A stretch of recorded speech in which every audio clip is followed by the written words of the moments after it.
कडक सॅल्यूट. कवी प्रवेश शो यूट्यूब चॅनलवर मनपूर्वक स्वागत. आज एका महान व्यक्तीची मी आठवण काढतोय. आठवण हा शब्दच नको आहे. कारण काही काही माणसं ही हृदयामध्ये कायमची जतन करून ठेवलेली असतात. आपण ती विसरलीच जाऊ शकत नाही. पण खूप लोकांना अशीच माणसं माहीत नसतात. म्हणून आठवण शब्द अशा लोकांसाठी मी वापरला आहे. माझ्यासाठी बिलकुल नाही. कारण ती व्यक्तीच इतकी महान आहे. त्यांचा अभिनय आणि त्यांचं जीवन विसरणं शक्य नाही. त्यातला एक पैलू, कारगिल जे युद्ध आपण 1999 साली जिंकलं, पण अनेक सैनिकांच्या प्राणांची आहुती देऊन जिंकलं. त्या सर्व शहीदांसाठी श्वासात श्वास आहे तोपर्यंत झटलेली व्यक्ती, सन्माननीय चंद्रकांत गोखलेजी, अभिनय सम्राट.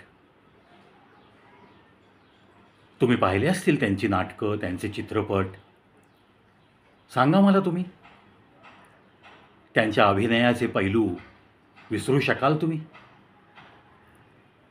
कित्येक भूमिका अशा निभावल्यात की अगदी माझं हृदय दगडाचं आहे असं म्हणणारा माणूससुद्धा रडलेला आहे. इतका प्रचंड ताकदीचा अभिनय. काय केलं गोखले साहेबांनी? काय केलं? 2/8/99 1,00,000 त्यांना कारगिल युद्धातल्या शहीदांच्या परिवारासाठी पाठवायचे होते. आणि त्यांनी त्यांच्याकडची रक्कम तपासून पाहिली तेव्हा ती फक्त 84,000 निघाली. आता मनाचा हिया तर झालेला आहे. म्हणून त्यांनी धाव घेतली आपल्या मुलासमान कुमार गोखले या व्यक्तीकडं.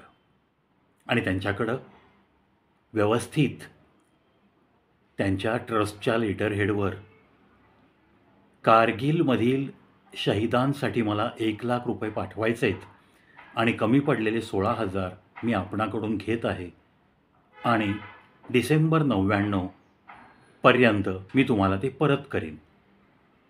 छानपैकी 2 रेव्हेन्यू स्टॅम्पवर सह्या आणि तो कागद त्या कुमार यांना सुपूर्द केला. कुमार बोलले की माझ्याकडे आत्ता नाही येत, पण मी दुपारपर्यंत बँकेतनं काढून आणून ठेवतो. त्याप्रमाणे सर्व काही झालं आणि तो कागद घेऊन चंद्रकांत गोखलेजी कुमार गोखलेंकडे गेले.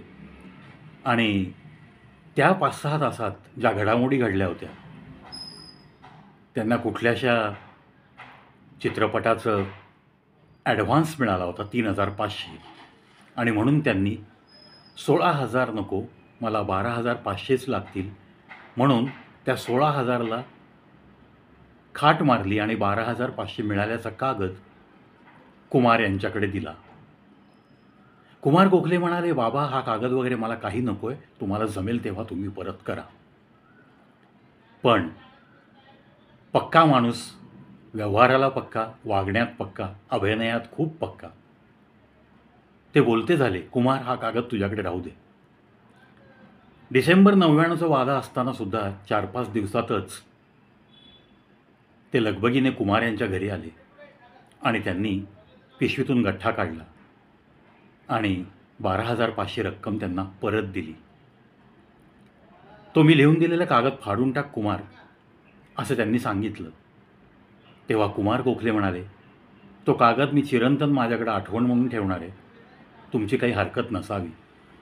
आणि त्याच कागदावर त्यांनी 12,500 परत मिळाल्याचा मजकूर लिहून सही केली, तारीख घातली. अव्याहतपणे 99 सालापासून 2008ला चंद्रकांत गोखले स्वर्गवासी झाले तोपर्यंत त्यांनी हे कार्य वर्षाला 1,00,000 कारगिलमध्ये शहीद झालेल्या सैनिकांच्या परिवारासाठी अव्याहतपणे दिले.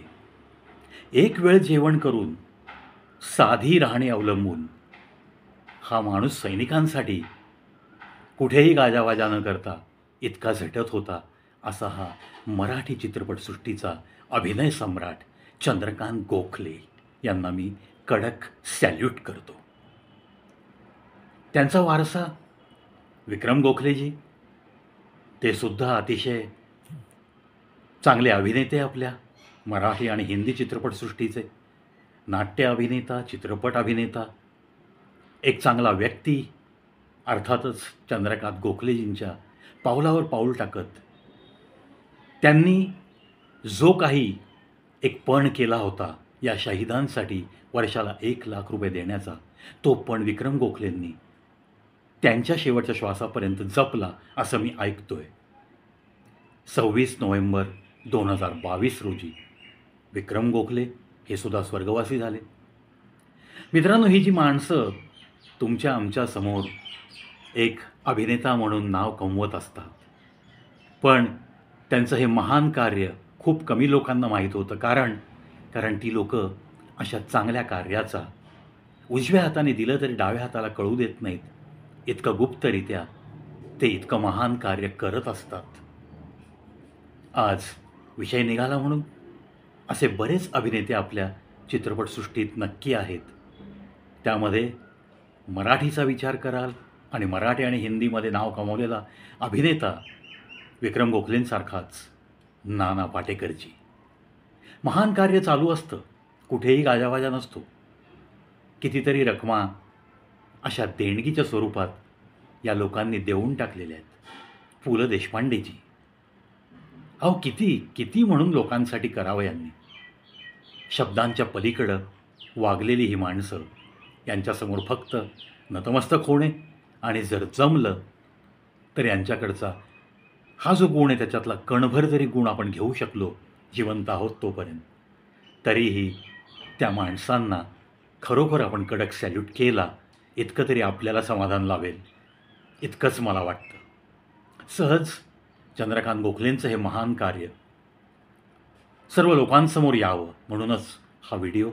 विक्रम गोखलेंसारखा व्यक्ती, नाना पाटेकरांसारखा व्यक्ती जे काही करत होते विक्रम गोखले आणि जे काही नाना पाटेकर करत आहेत, हे सुद्धा लोकांच्या समोर यावं आणि त्यांची प्रेरणा घेऊन असेच अनेक लोकांनी माझ्यासहित असं छोटासा काहीतरी खारीचा वाटा, मुंगीचा वाटा या समाजासाठी देता देता जगावं कसं हे शिकावं, यासाठीच हा व्हिडिओ.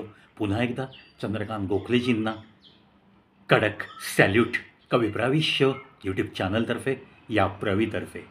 आणि असंच महान कार्य करत असणाऱ्या अनेक महान व्यक्तींनासुद्धा या प्रवीचा नेहमीच कडक सॅल्यूट.